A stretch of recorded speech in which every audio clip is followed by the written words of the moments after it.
Hey everybody, I'm really sorry I'm a couple of minutes late. I was doing some graphic design and got really caught up in it, so apologies for being a few minutes late. I think it's all working and live on LinkedIn, hopefully the same on YouTube, but if you could do me a favor, please, anybody out there, just type a little message so that I can see that we are definitely alive and kicking on those two channels. Is anybody out there?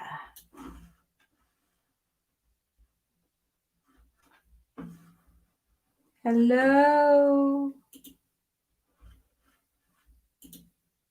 Oh.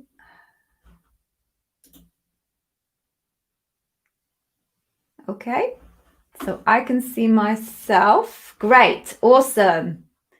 Awesome. Richard, you're here from YouTube. Shakib, Ash is here from YouTube. Nancy, you've made it from LinkedIn. Amazing. Roshni.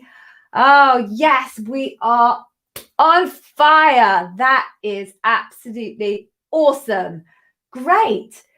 So this is, I think, my third, maybe fourth attempt at streaming across YouTube and LinkedIn. And I think it feels like my most successful so far. So welcome, everybody.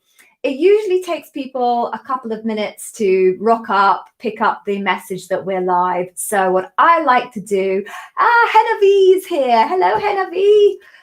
I just like to say hi to people and get a sense of where everybody's coming from. It's such a global thing. Obviously, I'm incredibly excited when I reach out to people well beyond kind of my usual sphere of influence. So for the next couple of seconds, just tell me where you're from, guys, and then we will kick off properly. So Richard, where are you coming in from? Same with you, Shakib. Tell me. Ash, Nancy.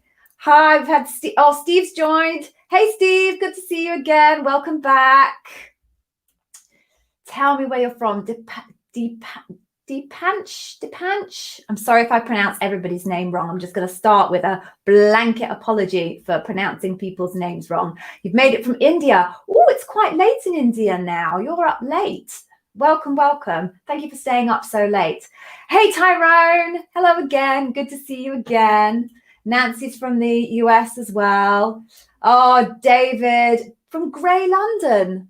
Oh, it's glorious where I am. I'm a little bit further out from London than you are, but it's pretty sunny here, so maybe the sun will come your way, David. Hold out hope. Roger, you're from Brazil, but you're working in Saudi, interviewing from Europe. I think were you here last time? I've had a few people saying I'm from here, but I'm here, aiming to go there. So very kind of transcontinental of you. Very exciting. Ashish from Denmark. I am sure you are my first person to at least tell me that you're from Denmark. So that's awesome. Fabulous place. Never been, but would love to go. LA from Austin. Fabio, you're from Brazil. Awesome. Oh, Ashish, it's raining where you are. That's sad. It's lovely where I am. Manpreet from Toronto. Hola is from Mars. Well, fair enough. I hope the broadband connection is good for you on Mars. Jan Wirjeet, you're from Milton Keynes. That's just up there. Ooh, smash myself in the face. Up from the M1 from me. I'm not too far away from you. Cool. So we have a fabulously diverse, eclectic mix of people coming from various places, which is awesome. I love the global reality of Amazon.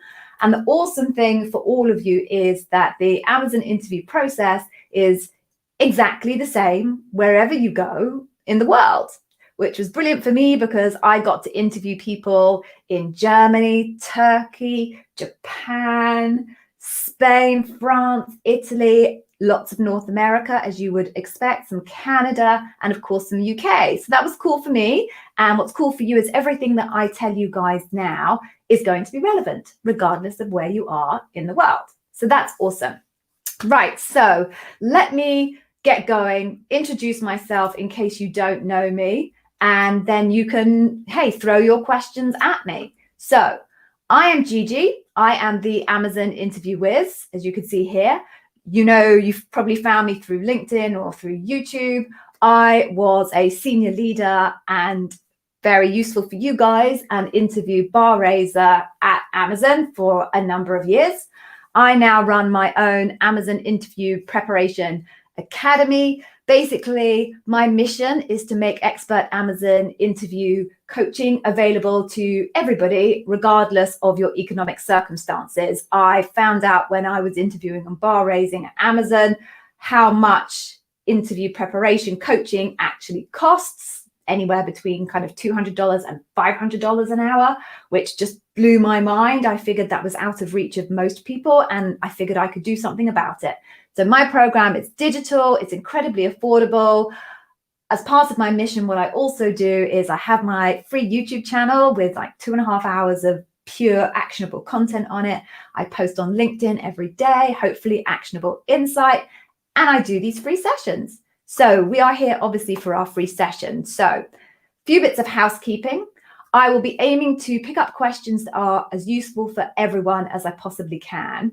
I can't offer very specific technical advice for individual job families. There are like 300 different job families in Amazon. No one person can be a technical expert in all of those. So my expertise as a bar raiser was on the leadership principles and of course, interview strategy. So specific technical questions, I'm afraid I'm not going to be able to answer. Ask of you guys, please don't just say to me, I have an interview tomorrow for a TPM, any advice? That's just too broad a question. I can't answer that. If you just want general guidance, every single piece of information on my YouTube channel, with the exception maybe of graduates and military, is for everybody. So go there and get that. What else do I tell you? At the end, I have an awesome freebie for you guys. So please do stick around and hang on until the end, and I will tell you how you can get hold of your freebie. If you are on YouTube, please, please, please like, comment on the stream. It makes such a difference to the algorithm. If you like and comment, the algorithm will surface my content more, and other people just like you who need help and don't have thousands of dollars to drop on coaching will see it. And that's the goal. Okay, so that's about it. Oh, I also have super stickers and super chat enabled on YouTube if you want to make sure that I see your question. Okay, let's get going. So I am going to start, see if I can find where we had, oh, Benjamin from Miami, welcome, welcome. Marcello from Brazil, 2 people from Brazil, that's awesome. Hola, just curious, why does your hair, right, okay. Hola, hola, I'm sure everyone would like to know the answer to this question. Why does my hair look like a bird's nest? Well, you can see I have very curly hair. And I haven't been able to go to the hairdresser for 1.5 years because of COVID. My father died of COVID, and I'm very cautious about going into the outside world. So that explains to you why my hair looks like a bird's nest. So hopefully that was insightful and will help you for your Amazon interview. Thanks for the question. Okay, moving on. Let's see. So Tyrone. Okay, Tyrone, so got it. So I'm just going to put the back part of your question up, and I'll just explain to everyone the first part. So you're waiting to hear back off your second phone screen for a previous role, but you've now spotted an area manager position just opened up in your location, finally. And you're asking, should you apply for that while waiting to see if you're moving forward with the interview process? So I would recommend you do, actually. Now, I'm assuming, Tyrone, that the area manager role is the other role that you applied for as well. And if you apply for the same type of roles in Amazon, that's absolutely fine, because the recruiter is going to look at you and go, this person really wants to be an area manager. And yes, there are a couple of applications for different locations, but that's fine, because I know they're committed to being an area manager. So if something has opened up in your location and that's preferable for you in terms of where you want to be based, then yes, I would absolutely say submit your application for that. Your recruiter will see that you have another application in process and that you're coming off a second round interview. And what they might do is, if you actually get passed on to your final rounds, what your recruiter might do is do what's called a split loop and contact that other recruiter and allow you to interview effectively at Loop for the 2 roles. So you shouldn't, in theory, end up interviewing for 2 different sets of roles in parallel to each other, because that's super inefficient. But I would say if there's a more convenient thing for you in your location, as long as it's also an area manager role, then you should be absolutely fine to apply. So good luck, fingers crossed. Okay, oh, wrong one. Let's just unclick that.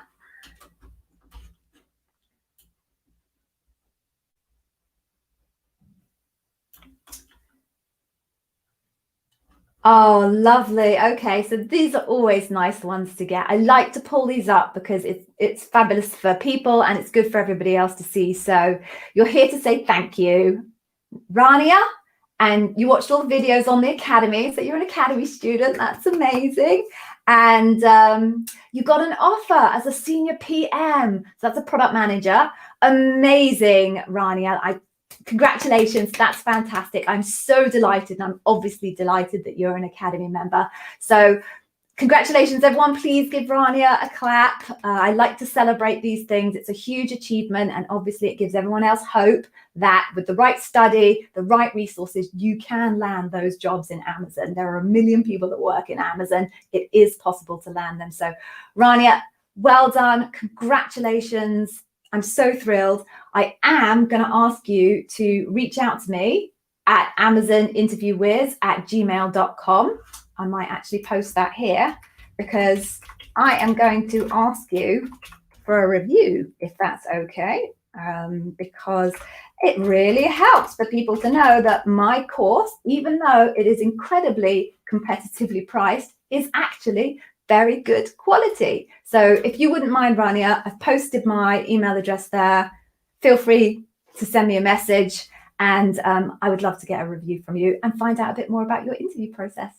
Congratulations, well done. Okay, so moving on then. Richard. There we go, Richard. Here we go. Great question. I do actually get this question a lot. It's a good question. So for your phone interview, although usually it's not a phone, right? It's just a language thing. I think it probably a chime. What would be the suitable dress code? Does it need to be very formal? So I think the philosophy of dress for the job that you want is a really good one. And when I say dress for the job that you want, what I mean by is dress for the type of work that you're going to do. So if you're going to be an account manager, a senior account manager, where you've got face-to-face customer interactions and you're going to be expected to sit in front of customers face-to-face, have meetings, then you might want to put something on that's a little bit smart, because when you do go and see those customers, I would expect that you would probably go wearing something nice and smart. If you're going for a marketing role, an SDE role, a finance role, all of these roles where you're never going to actually see a real customer, my suggestion is wear what you want. Wear what's going to be comfortable, wear what's going to make you feel sharp, wear what's going to make you feel on your game. Now, for some people, that will be dressing smart because it makes them feel good, makes them feel confident. For other people, it's a t-shirt because that's what they're comfortable in, that's what they're relaxed in. So other than if you have a customer-facing role where what you look like will actually matter in terms of the customer's judgment of the company, then you go with what you want. There will be no interviewer in Amazon that makes any judgment on you based on the clothes that you wear. Or if they do, I can guarantee you the bar raiser, should it be at the point of loop, will cut that short pretty quickly. Amazon interviews and the criteria used to judge candidates is the leadership principles and the technical assessments. That's it. So please just, as I said, wear what makes you comfortable, wear what makes you sharp. The only time I would suggest that you really do need to get yourself into a little kind of a bit smarter would be if you're going for a customer facing role. Just make sure to not wear your pajama bottoms, or if you're going to wear your pajama bottoms, don't stand up and go and close a window or close a door. That has happened to me a couple of times where I have seen candidates in their pajamas, And I did it myself live on YouTube, which was embarrassing. That's my only other guidance. So good luck, Richard. Hope it goes well. Okay. Moving on then. Okay. Here's an interesting question that we're going to dig into a little bit. So, how can you convey the impression that you are above average of other applicants? So, first thing to note is you are not competing with other applicants. Get that kind of understood first. The way it works in Amazon is that there is a standard that is expected of somebody applying for the role. So there's an L6, let's say it's L6, there's a job standard, there's the leadership principles, there is a very clearly defined view of what good looks like on the leadership principles and what not good looks like on the leadership principles. That's what you're competing with, not everybody else who's applying for the role. That is the criteria against which they will judge your performance. So what you're trying to prove is that you are better than 50% of the current population operating at that level in Amazon, and that you have long-term Amazon career growth potential. Those are the two things that your interviewers and your bar raiser will be asking themselves about the evidence that you provide. So the question is, how do you prove you are bar raising and you have long-term Amazon career growth potential? So the only way you can prove that you're bar raising is to really, really, really understand the leadership principles, what their facets are, what behaviors Amazon is expecting of people in those leadership principles. Go back into your career history and find the biggest, baddest, most impressive examples from your career history that aligns with the leadership principles. Bring data to show the impact that you had, data with clear metrics, where perhaps your examples can't have clear metrics. Customer obsession is quite hard sometimes to get clear metrics on, so is earn trust. It's not too big a deal, but for the majority of your examples, have metrics. The final point I will make is when you do give your examples, make sure that you add an I onto the end of STAR. So you know STAR, situation, task, action, result. If you put an I onto the end of it to improvement, and not the majority of candidates do this, this is the minority of candidates that will do this. You show your interviewer that you are vocally self-critical, which is not a current leadership principle, but an old leadership principle at Amazon, which is still very important in Amazon today, and that you are able to look at your own work, reflect on it, and identify what you could have done better, and then aim to apply that in projects moving forward. Those would be my biggest tips to help you stand out and prove that you are bar raising and have long-term Amazon career growth potential. I hope that helps. Okay, so moving on then. Okay, this is a really good question, Ashish, and I am really glad that you asked it. So is it worth finding and preparing for the 100 plus, it's actually 127, behavioral questions, or just focus on preparing on the leadership principles and 2 to 3 examples of each? Okay, so I have a very clear view on this one, which is if you try and prepare for the 127 possible questions that are in the Amazon interview question bank, and the variants of those questions, which your interviewer is entirely allowed to come up with themselves, they don't have to use what's on the AIQB, you're going to drive yourself crazy, because there's almost no way that you're going to be able to come up with an exact example for every single one of those. And you certainly can't come up with an example for something that you don't know and can't predict may or may not come at you as a question. I think that's a fool's errand, and I've counseled a lot of candidates against doing that. What I think you should do is exactly as you describe, which is prepare your 2 to 3 examples for each leadership principle. 2 is fine, probably the minimum. 3 is good if you can, but it doesn't need to be for every leadership principle. Get those down, figure out your situation, task, action, result, and have your core examples planned. Then what you can do by means of practice just to exercise your skill and your ability, is to take some of those 127 odd questions that you may or may not find on the internet and ask them to yourself and practice reshaping the 2 to 3 examples that you've already created for yourself in response to that question. So building up the skill of how you take a question that may not be a 100% match to the example that you pre-prepared and slightly recrafting it and reshaping it so that it sounds like it fits that question. If you have really understood the different facets of the leadership principles and pulled in examples from those different facets, then your odds of not being able to answer one of those questions is very slim, because all of those questions have been built from the facets of the leadership principles. So if you understand those, then build your examples against them. You're going to be able to answer every single one of those questions to a greater or lesser degree. Now, when I talk about facets, everybody, that is the language of the Amazon Interview Wiz Academy.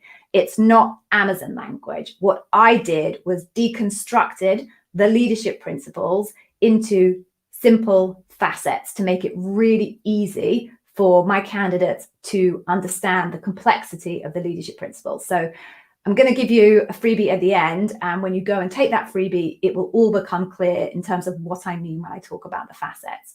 So Ashish, don't try and prepare for all 100, because actually the ones that are on the internet aren't necessarily the ones from the Amazon Interview Question Bank anyway.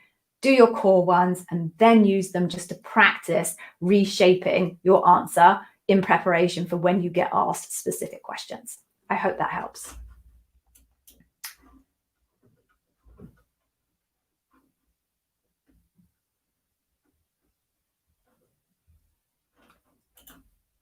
Yep. Have I ever interviewed an L8? Yes, I have. You are allowed to interview up one level in Amazon. So I was an L7. And yes, I did interview L8s. And no, it's no different. It really isn't any different. The only variance between an L8 and an L7, or indeed an L7 and an L6, or indeed an L6 and an L5, or indeed an L5 and L4, is the scope and complexity of the answers that you need to give. So obviously, an L8 is a big, big role. So you're just going to need to make sure that you absolutely come up with the biggest, most complex examples that you can.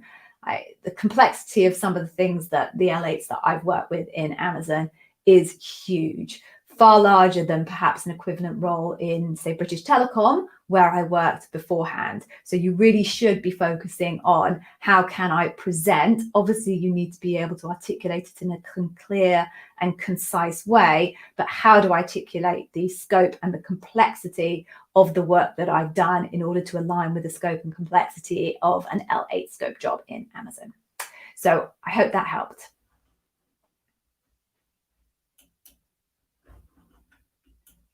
Okay, let's see what else we've got.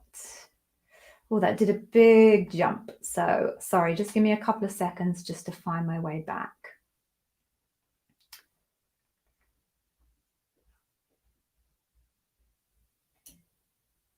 Yeah, okay, that's a really good question. You guys are asking really good questions today, except for the one about my hair. That was not a good question.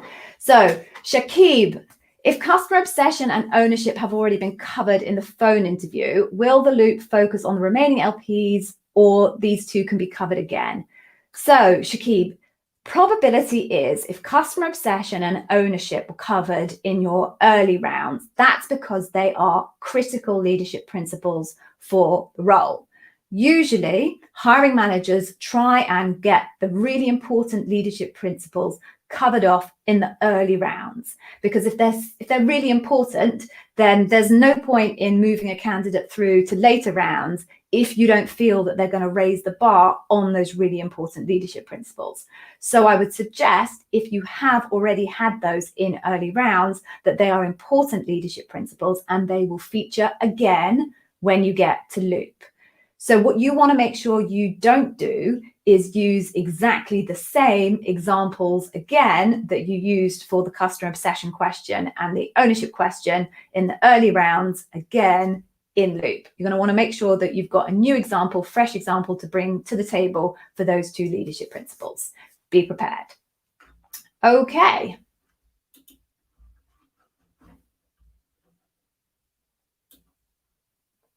Moving on then.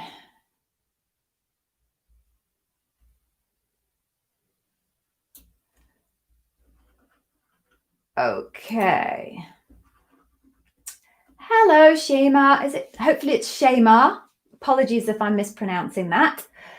So how to answer the question of walk you through a time when you faced a failure. So I think I covered this off on Monday's session, but I'm going to do it again because it's really important for people. So this is generally an write a lot focused question. And what they're trying to understand is your judgment, how you find yourself in sticky situations in the first place. So maybe what misjudgments you've made, but more particularly the judgments that you make to get yourself out of that situation. Now, my advice is if you can show them that even having made a really big mistake, that you are able to recover and pull it out of the bag and completely rescue it and put processes in place so that you never make that same mistake again and no one else, whoever comes after you, makes that mistake again.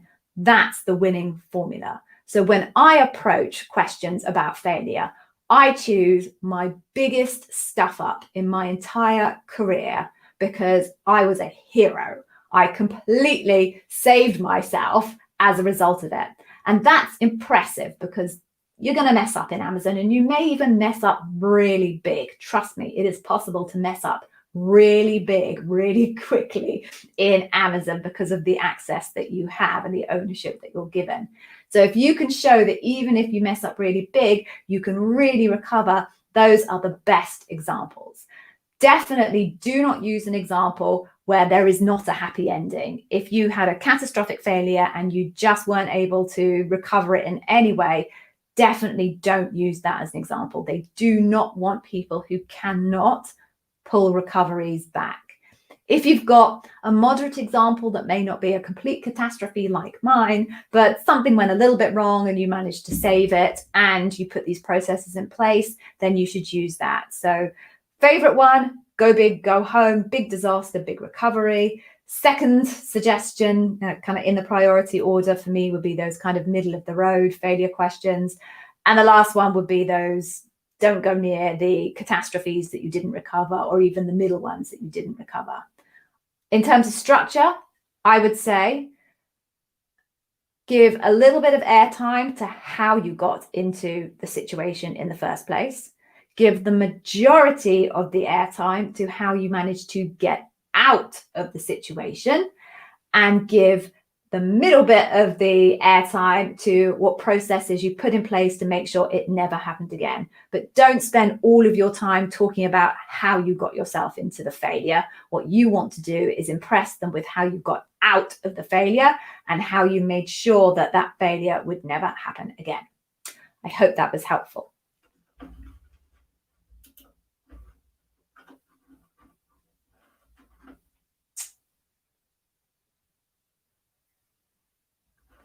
Okay, let's see what else. Yeah, Steve, so I can do this quickly for you. Now, on the non-tech side, this is how it runs. It gets a bit more complicated when you're talking about software development engineers because they have numbers associated with them rather than job titles. But director would be an L8. A senior manager would be an L7, a senior something manager would be an L6. So think something along the lines of senior finance manager, that would be an L6. Then a finance manager would be an L5 and maybe an L4 as well. So director would be an L8. I hope it's helpful, Steve. Okay.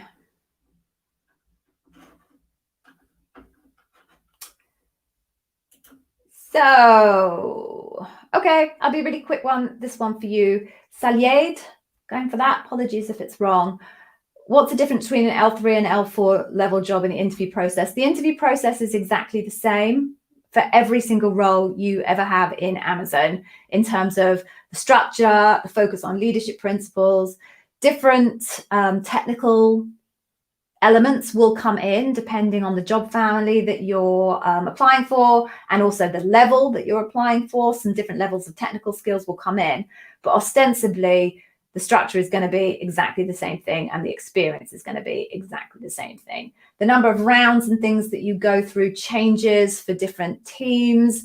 There are different recruiting processes for things like MBAs and graduates and interns, but the actual experience of someone talking to you, asking you about the leadership principles, maybe doing some kind of online assessment or in the moment assessment, all those things are completely common across all of the levels. It's just the difference between how sophisticated your skill set is on the technical side and how complex and broadly scoped your examples are when it comes to you being asked about the leadership principles and the behavioral questions.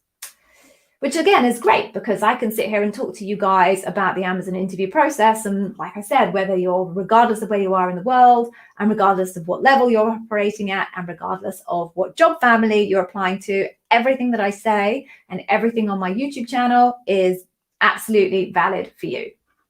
So that's good for you and that's good for me.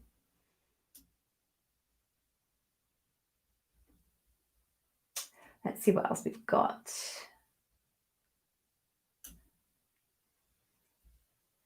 Okay, let's cover off this one. It's an interesting question. I've never been asked this one before. Is it wise to challenge the interviewer or push back with any of the questions? I guess it depends what you mean by challenge the interviewer. It's never a good idea to tell someone you think they're wrong, right? In interview, that's never a good idea.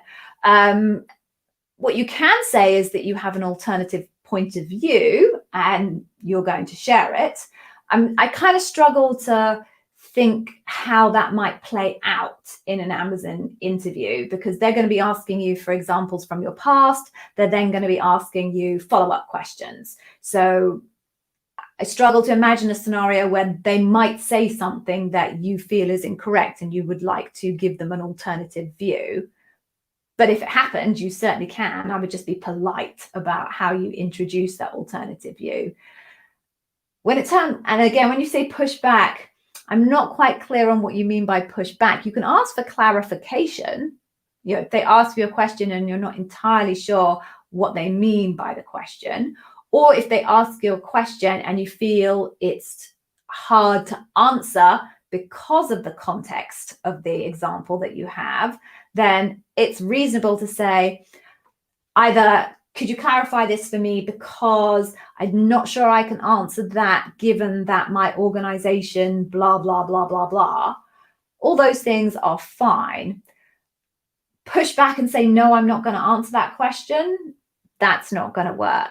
Telling an interviewer, as somebody did once say to me, that they were asking them the wrong questions and they should ask them this question is a very bad idea, because I can tell you the decision I made was to cut that interview short at 20 minutes rather than an hour once that happened. So be sensible in terms of they're there to help you. They want to get the information from you that will help them make a good decision as to whether to move you on or to hire you. So every single question they ask is asked because they're looking for more data.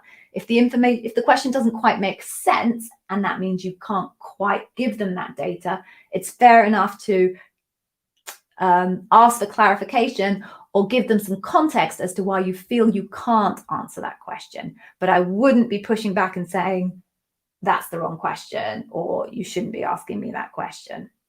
I hope that helps. Okay. Roshni, I love this question. You're my favorite person on this show so far. So, Roshni, how does the bar raiser interview different from the phone interview or other interviews? In no way, shape, or form does it differ. The reason why I like this question, Roshni, is because I hate the nonsense that I see published all over the web, even by other ex-Amazonians, which I find astonishing, that suggests that there is anything special or unique or strategic that you should be doing in preparation for your bar raiser interview, because your bar raiser interview will be exactly the same as every single other interview that you go through. The process will be the same. They will be assigned leadership principles in the same way everybody else is. They don't get special leadership principles. The questions that they ask you, they're no special questions. They'll pluck those from the Amazon interview question bank as every other interview would. The standard that they're looking to judge your example against is exactly the same as the standard as everybody else. Where a bar raiser's role comes in is invisible to you. The key part they play in the process is in how they do some of the boring admin, but manage the interviewers in the debrief and the conversation and pull out all of the data and hold the standard that the organization is looking for in terms of raising the bar. So as far as the candidate is concerned, it should be invisible in terms of who the bar raiser is. Obviously, it's not, because you can very often spot it. But so many candidates obsess so much about trying to work out who the bar raiser is. And honestly, it really should make no difference to you whatsoever. You should take your A game to every single one of your interviews, because your bar raiser, sure, they have an interview with you and they will gather their own set of data. But once it gets to debrief and they're looking at everybody else's data, your bar raiser is going to hold as much merit with the data that they gathered as all of the data gathered by other interviewers. My data was no more valid than anybody else's data in the interview process. So as a bar raiser, I would look at all of the information and base my judgment on that. As such, your bar raiser is no more special to you than anybody else. They are special in the process in the back end, rather than in your particular candidate experience. So I say that because I just fed up with reading nonsense online about how candidates should prepare for bar raisers. Either the person is lying to sell a product, or they're misinformed because they've read somebody else's content somewhere. So please don't believe it. Prepare for your bar raiser exactly the same way as you would for every other interviewer. Basically, assume every single interviewer is your bar raiser and you won't go wrong. Okay, there we go. All right. Okay, Taylor, let me just read this.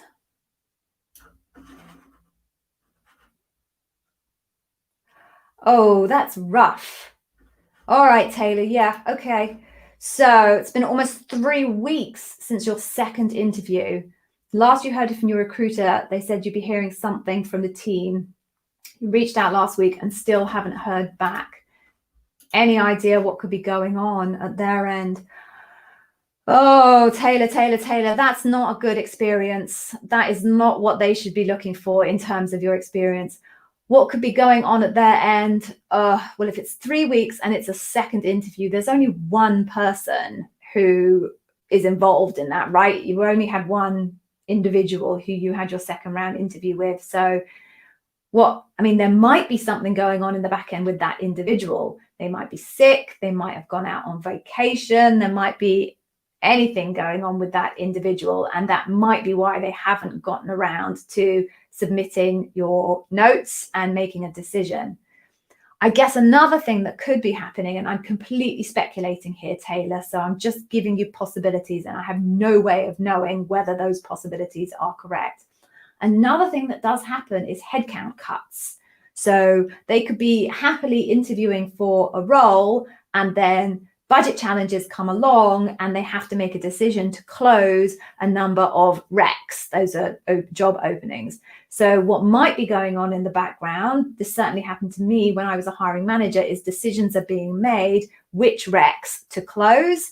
And that's a painful conversation because obviously every hiring manager is going to be fighting tooth and nail for their own recs. So that could be something else that's maybe taking a bit of time in the background. Those are my two, I think, top possibilities in terms of my experience. But just Taylor, keep asking, right? Keep asking. They're so way out of the 5-day SLA that I'd say you're entirely entitled to keep messaging them and keep asking, because that is not a good experience, I would say. And if you get a chance to do a feedback form, which sometimes candidates do, I would definitely raise it in the feedback form. Okay, so Janwajit, I'm going to come to you next. There are loads of questions here, guys. I'm going to try and get through them, focusing on the ones that are useful for everybody. But I really apologize if I don't make it through. Guys on YouTube, you can always throw up a super sticker if you want to make sure that I spot it. All right, so how many examples are you expected to have? You've been told that you can't repeat examples. Okay, so I generally advise candidates to have 2 examples per leadership principle. Now, that doesn't mean you have to have 2 unique examples per leadership principle. What you can do is have a single example that you can reshape between different leadership principles. So you could have an example that if you tell it one way, it really focuses on the customer obsession part of the story. Or if you tell it another way, it really focuses on the deliver results part of the story. I actually have a really good example of how you can do this in my interview preparation masterclass. But that allows you to have more variety in your potential examples without having to have more examples. So on to your second point then, Kawajit, which is about repeating examples. Now, my advice to candidates is try and avoid repeating examples if you can. And the if you can is the really important part of that. The reason why I say try and avoid if you can is I like to think about the Amazon interview process as effectively a court case. You are trying to prove the case that you are raising the bar on the leadership principles, long-term Amazon career growth potential, blah, blah, blah.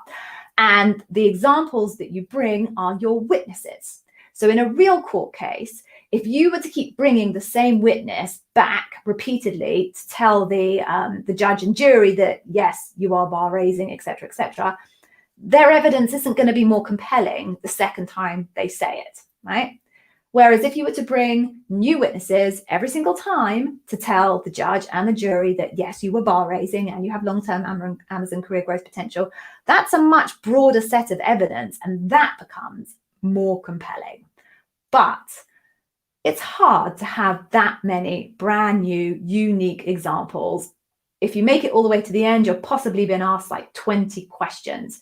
It's particularly hard if you're pretty junior as well, because you don't have a long career history to pull from. So as a bar raiser, it wasn't the end of the world to me if someone repeated a story once, maybe if they were an L7 and they told the same thing twice, that didn't bother me too much. L6s, you know, maybe if I heard 2, maybe even 3 repeats, if it was an amazing story, I could live with it. And as they get more junior, you get more comfortable with seeing things repeated because people just don't have the amount of career experience to pull from to come up with 20 unique examples. So you're going to have to be the judge of whether you want to repeat something or not. It isn't the end of the world if you do repeat, but if you do repeat an example, make sure it's for a very different leadership principle. Practice respinning your story for different leadership principles. And then if you do bring it back to the table again, the only thing that will be common is your situation part. The task, the action, and the result should all focus on that alternative leadership principle. I hope that helped.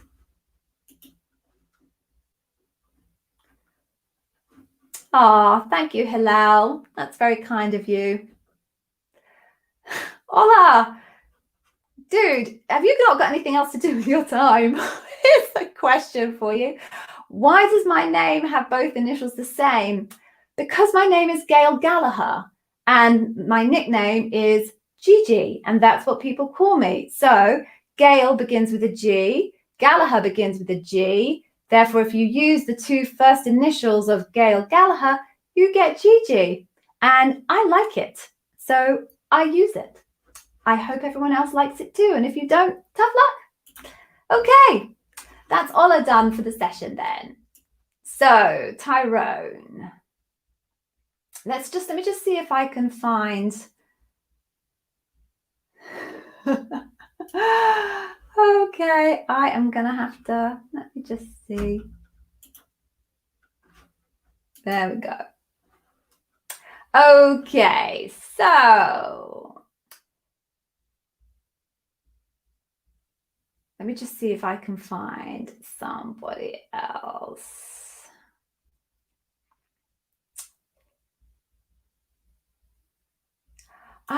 Hilal, this is a really good question. I love this question. So, how can you know what level the job that you're applying for is at, and why should you care? So, you can't find it out other than if you look at the job title, which I was describing to you earlier. That will give you a good guide. But sometimes the job titles that they use on the external facing kind of information are a bit different to the job titles inside the company. So even then, it's not always like for like. Should you care? No, you really shouldn't care. What you should care about is the scope of the role what you want to do? Is it going to be challenging? Is it going to be meaty? Is it going to help you grow and develop? That's what you should care about. And then the second thing that you should care about is, are they going to pay you the money that you need to be paid? Right? So to do that and to know that, you need to go and do your research and find out what the right salary range is appropriate for the market for where you are. So you can use a couple of websites. Levels.fyi is one, salary.com is another, and you can select your job title, you can select where you are in the world, and it will give you the salary range. And when you start to talk to your recruiter about the interview process, I suggest that very early on in the process, you raise the point about compensation and you ask them what range they are offering for the role. And if they aren't comfortable to tell you what the range is, some recruiters are, some recruiters aren't. But if they aren't, you know what range you're looking for. And you can say to them, well, I've done my research. And as I understand it, this is the market range for this role. Will you be able to, if you choose to make me an offer within this range? Those are the only two things you should care about. What the actual level is in the organization, what difference does it make? It really doesn't make any difference. Everyone in Amazon is an owner. Everyone can make changes if they feel that change is needed in a particular space. You just need to write a doc and convince your leadership to invest in making those changes. So I wouldn't obsess about it. Scope of the role and salary, that's it. I hope that was helpful. Thank you for asking that question. That was a good question.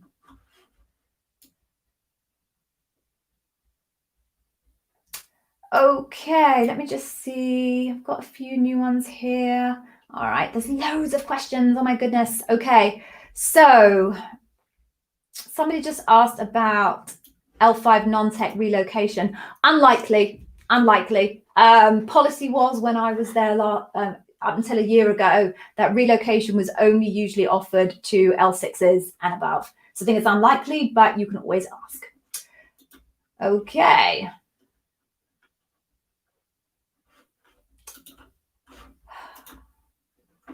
Right.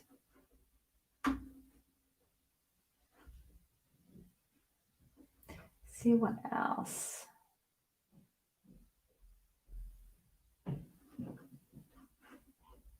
Yeah, I'm going to go for this question. So, Parvesh. So, what is the normal time to get feedback after a second phone interview? So, Amazon has an SLA that they will provide feedback within 2 days of an interview that is an early round interview. Now, that doesn't include the actual day that you had the interview. So if you had the interview on the Monday, you should count Tuesday and Wednesday. So you would hope to hear back from the recruiter by Wednesday, at latest Thursday. If it's a loop, I know you're talking about second phone interview here, but for everybody else, if it's a loop, then the SLA is 5 working days. That's so that they have enough time to bring all of the different interviewers together into that room to have the debrief. So that's 5 working days. So again, you don't count the day you have the interview, but then you count the days afterwards. Obviously, it doesn't include weekends. So yeah, Parvesh, you should be expecting to hear back within 2 working days after your second phone interview. If you haven't heard back by the end of day 3, I always recommend to candidates to just, give the recruiter just a little bit of a nudge to say, really looking forward to hearing the outcome. Can you give me a sense of when I might be hearing back from you? Nice and polite, but just a little reminder that you're there. I hope that was helpful. Okay. Dipanch, this is a really good question. Oh, some really good questions coming out today. So you've never had a hiring experience. How do you answer a question on hire and develop the best? So your interviewer should know from your resume, if you've not ever been a hiring manager, it should, hopefully you've made it will be either inferred or clear in your resume that you've never been in a hiring manager role before. So they shouldn't ask you questions like, tell me about a time when you hired somebody who was better than you at something. Why did you hire them? They shouldn't ask you that question because they should realize that you don't have the experience. But what they might ask you is a question around how you've maybe helped a peer in developing their skills. So that's really where you, as a person who's never hired directly, should be focusing your examples. Try and come up with examples where you have helped develop somebody else in your organization. Now, that could be teaching your manager something they didn't know. That's always an awesome example. But equally, it could be how you coached a direct peer on a particular skill set. It might be how you've mentored somebody in another department. It might be how you help support someone more junior in developing their skills so that they could get promoted. Anything that's kind of around the peer level where you are using your knowledge, your skills, and your experience to help lift somebody else will be perfect examples. So focus on those and you will be absolutely fine. I hope that was helpful. I'm loving this block functionality. I'm blocking a few people on this chat today. Never had to do it before. Okay. Let's have a look.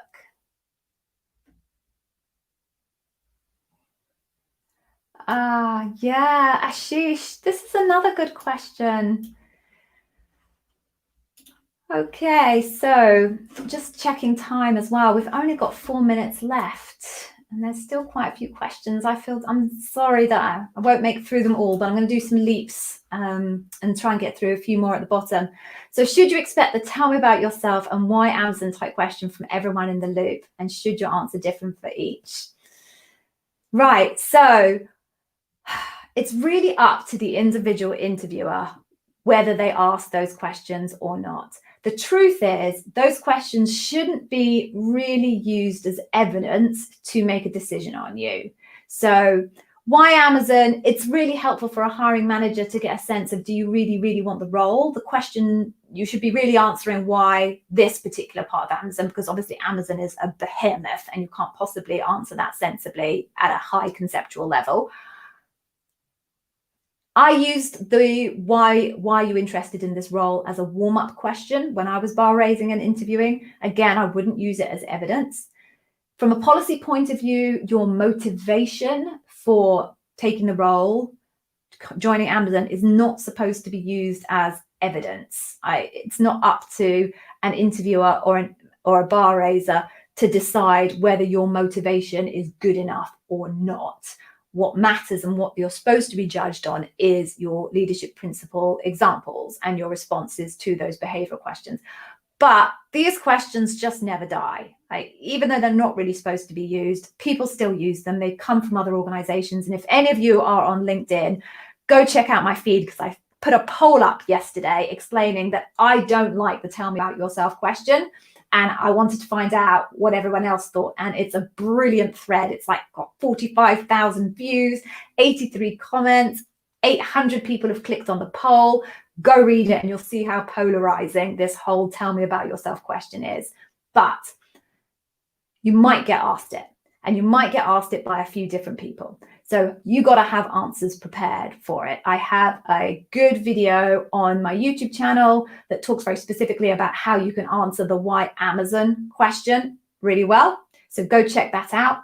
And yes, you should keep it consistent because it should be the same story for everybody, because why would it change from interviewer to interviewer? So have your story, have it tight, make it short, like 30 seconds. Don't be kind of jabbering on for minutes and minutes because it's not used as evidence. Short, tight, specific, 30-second answer, consistently used time and time again is what you need. Good luck. And please do check out my LinkedIn post. It is quite hilarious. All right, so we've got 1 minute left. So I'm going to try and jump down to the bottom and see if I can find one more question.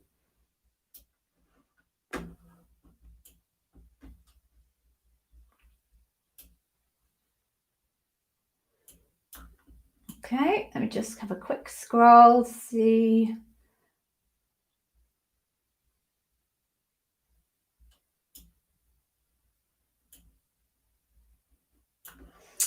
Okay, gonna do this one final question then. Okay. So if you're rejected after panel, how long should you wait to apply for positions again with Amazon? Okay, so this actually depends on the specific outcome of your loop. So there are effectively 3 outcomes of a loop. There's the inclined, you get a job. Obviously, that doesn't need to be explained any further. There are 2 versions of not inclined. There is not inclined, no recycle, and there is not inclined, recycle. Now, not inclined, no recycle is effectively where the team felt that you were quite a long way off being bar raising, and therefore they suggest that you don't reapply to Amazon for another 6 to 12 months. But your recruiter should tell you that. They should specifically say to you, don't apply again, take a break, come back in 6 to 12 months. The not inclined recycle, basically the team thought you were strong, but on that day you weren't strong enough, or perhaps you're just not the right fit for the role. You have to raise the bar on the leadership principles overall, but for any particular role, you really have to be strong in the key leadership principles, which I talked to you about earlier. If you are kind of bar raising overall, but those key leadership principles that are so critical for that role just aren't strong enough, you might also get a not inclined because you're not right for the role, but the team think that maybe in another role, you could have been considered bar raising. So in which case they'll tell the recruiters to effectively let you know that it's a not inclined, but to tell you that you're free to reapply to other roles in Amazon whenever you see fit. There are exceptional circumstances where the team feel really passionate that an individual would be brilliant in Amazon somewhere, but not for them, in which case the bar raiser might instruct the recruiter to put a bit more effort in to help the candidate identify alternative opportunities, which they'll do to a degree, but those are quite rare circumstances. So you should find out from your recruiter whether you are a not inclined, no recycle, or a not inclined recycle. Okay, so we are at time, everybody. Thank you so much for your questions. I am just going to share this with you. So I mentioned the Customer Obsession Masterclass that I have in, I don't remember, did I specify? I give away my Customer Obsession Masterclass completely free. So I talked to you about the different facets of the leadership principles earlier. If you go and check out my masterclass on customer obsession, you'll see exactly what I mean by that. There are 4 different facets of customer obsession. I give it to you for free because obviously I want you to look at my product and think it's great and buy some more of it. But equally, every single one of you will be at some point tested on customer obsession if you make it through to loop, because it's the most important principle in the whole of Amazon. So I give that one away for free because it's going to be the most useful to everybody. I can guarantee every one of you will make use of it. So please go to the Amazon interviewwizacademy.com and grab yourself the Customer Obsession Leadership Principle Masterclass. I don't use it as a means to gather your email addresses. I don't send you follow-up email trying to get you to buy the rest of my products. I'm a marketer. I probably should, but I want to believe that I can make my product good enough to make you want to buy more. And if it's not, then that's on me. So on that note, thank you very much for joining. Those of you that got roles, congratulations, amazing. Please send me an email because I would love to get a review from you guys. For the rest of you who have interviews coming up, I wish you the very, very best of luck. If you're a Clubhouse user, I'll be on Clubhouse, so follow me on Clubhouse. If you're a LinkedIn user, please make sure you follow me on LinkedIn. I send daily actionable tips on LinkedIn as well. So for now, everybody, thank you so much for joining. Thank you to those of you who asked me some brilliant questions, and I hope to see you soon. Stay safe. Bye.